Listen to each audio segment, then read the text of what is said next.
आप सबको नमस्कार। अमेरिका ने 104 भारतीयों को जो गैर कानूनी तरीके से वहाँ प्रवेश किए थे उनको डिपोर्ट कर दिया। 33 हरियाणा से, 33 गुजरात से, कुछ पंजाब से और कुछ और राज्यों से भी। चर्चाएं चल रही हैं, विपक्ष भी प्रदर्शन कर रहा है। सरकार का भी स्टेटमेंट राज्यसभा में विदेश मंत्री एस जयशंकर के द्वारा दिया गया है। आज हमें अपने मन में निरीक्षण करके, झांक करके ये पता करना है कि हमारा राष्ट्रवाद, हमारे मन में देश के प्रति जो प्रेम है वो क्या किसी सरकार के कहने से है या किसी राजनीतिक पार्टी के कहने से है, या फिर हमारी अंतर्राष्ट्रीय मंच पर बेइज्जती होती रहे और हम आंखों और कानों के ऊपर पट्टी बांध ले और कहें कि जो हो रहा है सही हो रहा है, हमें क्या। इस व्यक्ति के ऊपर गौर कीजिए। इसके घड़े भरते भरते प्रधानमंत्री नरेंद्र मोदी और भारतीय जनता पार्टी आखिरकार अपनी साख दांव पर लगा ही बैठी। 104 भारतीयों को हाथों और पैरों में बेड़ियों से जकड़ करके 40 घंटे तक लगातार जहाज़ में, मिलिट्री जहाज़ में बैठाकर, जिसमें एक वॉशरूम था, अमृतसर एयरपोर्ट के ऊपर उतार दिया गया। जाओ। विदेशी सैन्य जहाज़ के द्वारा दूसरे देश के नागरिकों को उतारने का मतलब ये होता है कि आपका रवैया ऐसा है कि हम इनको घनघोर अपराधी की तरह ट्रीट कर रहे हैं और तुम्हारे देश में छोड़कर जा रहे हैं और तुम उफ भी नहीं कर सकते। पूरी दुनिया को अपने राजनीति चमकाने के लिए ट्रंप साहब ने भारत के नागरिकों के साथ ऐसा बर्ताव करना चुना। वो चाहते, या फिर विदेश मंत्री एस जयशंकर चाहते, तो म्यूचुअल डायलॉग से सिविल जहाज़ में भी, एयर इंडिया के जहाज़ में भी उनको लेकर आया जा सकता था, जैसे कि कुछ राष्ट्राध्यक्षों ने किया भी है, क्योंकि प्रवासी लोग तो कई जगहों के ऊपर हैं। लेकिन बड़ी संख्या में 7 लाख से भी ज़्यादा भारतीयों की संख्या है, इसलिए लाइमलाइट अमेरिका की टीवी हेडलाइंस पर ट्रंप साहब को लेना था। इसलिए भारतीयों की बेइज्जती और अपने चुनाव का प्रचार अब उन्होंने इस घटनाक्रम को अंजाम देकर किया है। ये कोई आम बात नहीं है कि लुके छुपे की होगी। उनकी सरकार की तरफ से ऑफिशियल स्टेटमेंट आया है कि एलियंस इंडियंस को हमने हमारे देश से भगा दिया और मिलिट्री जहाज़ में डाल करके उनके देश में छोड़ करके आ गए, और वो देश चुपचाप देख रहा था।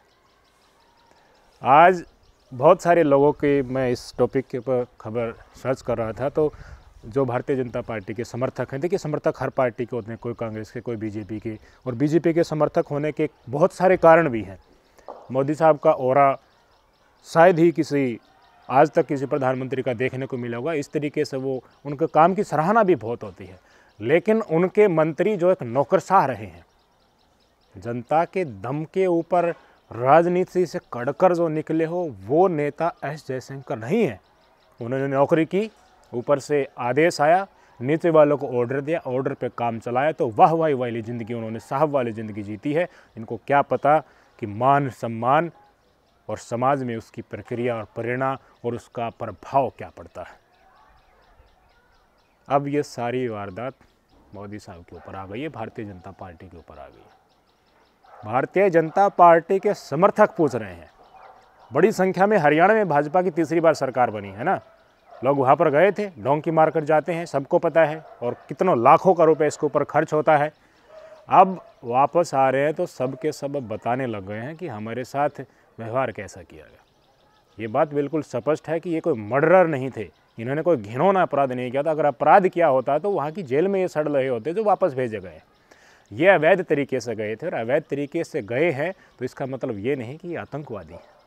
वहाँ बम विस्फोट करने गए थे, और भारत जैसे देश से जा रहे हैं और आप उनको सैन्य जहाज़ में छोड़कर जा रहे हैं और अकड़ दिखा रहे हैं कि लो तुम्हारे लोगों को तुम्हारे देश में ही वापस पटक दिया, और हमारे देश में कोई आवाज़ नहीं उठ रही है। मेन स्ट्रीम मीडिया है, मुझे अचरज हुआ जान करके, मेन स्ट्रीम मीडिया के पत्रकार भाई भी लिख रहे हैं कि क्या अब उनकी आरती उतारें, अवैध तरीके से गए थे तो पटक दिया ला करके। ये शब्द मेन स्ट्रीम के, जिनको वर्षों का अनुभव है, वो पत्रकार हमारे साथी इंडियंस जो वापस आए हैं उनके प्रति कह रहे हैं। मैं कह रहा हूँ इन्होंने जघन्य अपराध नहीं किया है, हाँ गैर कानूनी तरीके से गए थे, और गैर कानूनी तरीके से हमारे देश में कोई आएगा तो आगे कानून आ रहे हैं, उनको भी ऐसे ही भेजा जाएगा। लेकिन क्या हम किसी अमेरिकी नागरिक जो हमारे देश में आ गया, उसको इस तरीके से मिलिट्री विमान में डाल करके उनके एयरपोर्ट के ऊपर छोड़कर आ सकते हैं? मतलब भी पैदा नहीं होता। क्यों? क्योंकि हम भावनाओं की कदर करने वाले आदमी हैं। ट्रंप साहब अपनी राजनीति चमकाने के लिए भारत के लोगों को नीचा दिखाने का रास्ता उन्होंने चुना है। भारतीय जनता पार्टी के समर्थक ट्रंप जी के प्रशंसा में उनके चुनाव जीतने के लिए यज्ञ करवा रहे थे। हाउडी मोदी नाम से कितना बड़ा प्रोग्राम नरेंद्र मोदी जी ने कराया, लेकिन क्या इज्जत रखी ट्रंप साहब ने इसकी? ये उनका सनकी व्यवहार दिखाता है। द्विपक्षीय समझौते अगर वो इसी तरह का रुख अपनाते गए तो कितने दिनों तक, हाँ ठीक है, बहुत सारी चीज़ों की हमें ज़रूरत है। वैश्विक मंच पर बाजार अमेरिका के डॉलर से कंट्रोल होता है, तो हमें ज़रूरत है और ज़रूरत के लिए हमें उनके साथ सामंजस्य से बैठा कर चलना पड़ेगा।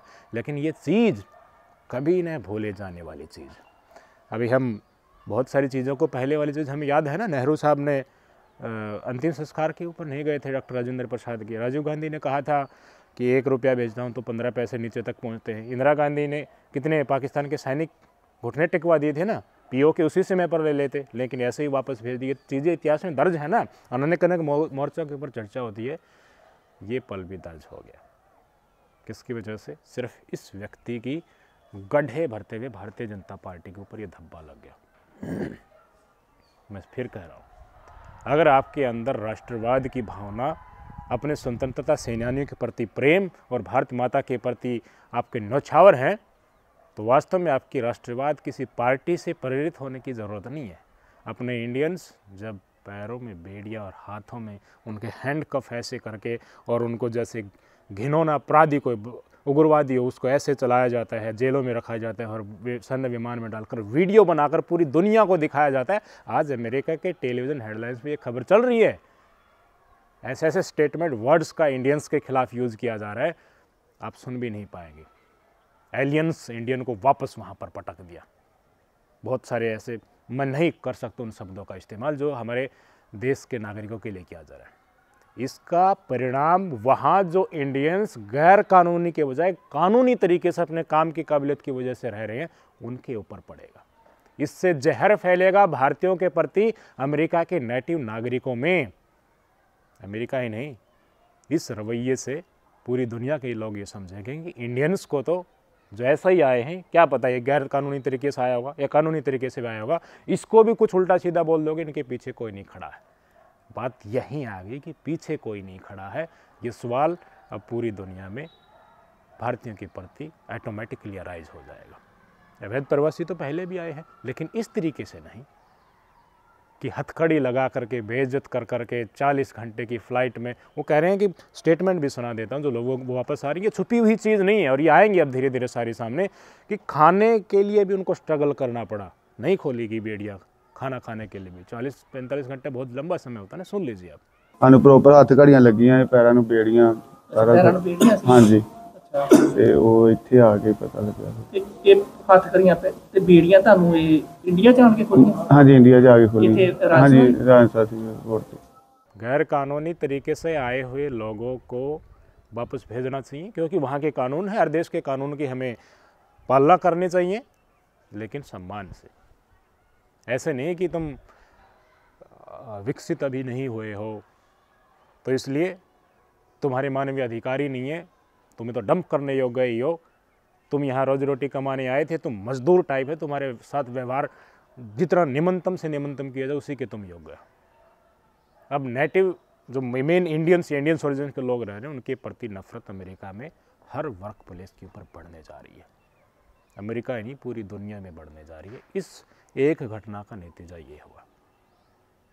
कोलंबिया ने तो नहीं दी परमिशन, अच्छी अर्थव्यवस्था है उनकी, उनके राष्ट्रपति ने मना कर दिया कि हमारे देखिए आ रहे हैं, आप डिपोर्ट करके ऐसे कैसे सैन्य विमान से भेज रहे हो। उन्होंने कोई घिनौना अपराध थोड़ी ना किया है। C-17 विमान को, अमेरिका के यूएस एयरफोर्स के C-17 विमानों को कोलंबिया के राष्ट्रपति ने उतरने की अनुमति नहीं दी। प्रशंसा हो रही है उनकी देश भर में, दुनिया भर में। क्या कहा कि वापस चले जाओ, ये कोई तरीका नहीं है। और अपने उन्हीं नागरिकों को लेने के लिए सिविल प्लेन भेजे, और जब प्लेन वापस लेकर आया तो एयरपोर्ट पर यात्रियों से मिलने गए। ठीक है, तुम गैर कानूनी तरीके से गए थे, ये नहीं तुम्हें करना था, लेकिन हम सुनिश्चित करेंगे कि तुम्हें यहाँ रोज़गार मिले, रिहेबिलिटेशन यहाँ पर मिले। ये होता है राष्ट्रवाद, ये होता है अपने देश के नागरिकों की कदर करना। कम से कम उन लोगों को आज शर्म आनी चाहिए जो हमारे देश के नागरिकों के ऊपर हंस रहे हैं।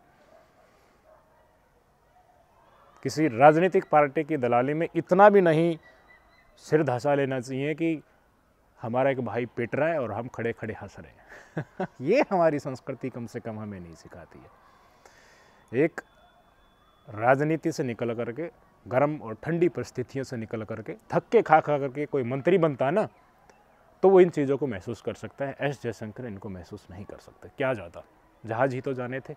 पर बहुत अच्छे रिलेशन ट्रम्प साहब के हैं, एक फ़ोन कॉल ही तो लगता। राजनीति किसी और देश के नागरिकों को डिपोर्ट करने के लिए जिनके रास्ते अमेरिका के साथ अच्छे नहीं हैं, वो वैसे राजनीति हो जाती।